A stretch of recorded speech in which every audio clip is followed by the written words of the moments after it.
अहिलेको जस्तो यस महँगाइमा सादा खानाको 150 रुपियाँ रहेछ भनेपछि 27 वर्ष अगाडि कति थियो होला त? 27 वर्ष अगाडि त भेज खानाको जम्मा 15 रुपियाँ थियो। 15 रुपियाँ मात्रै, 12 रुपियाँदेखि 15 रुपियाँसम्म, त्योभन्दा बढी थियो। अहिले 150 हो। ड्याम, 150 मात्र भए तापनि यहाँको मेन्यु सबैभन्दा सस्तो, मस्तो र पोर्सन अनुसार नि कत्रो ठुलो देखिन्छ। That's what she said. तर यही हिसाबमा प्रफिट चाहिँ कसरी बनाइन्छ विजयजी? हाम्रो अब क्वान्टिटीमा जान्छ हैन।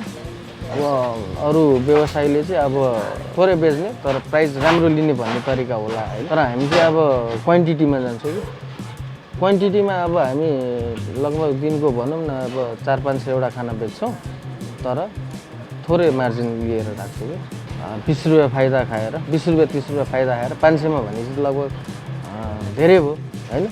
Check out the new full episode of On the Table Specials and please make sure to subscribe and I'll see you guys every Monday.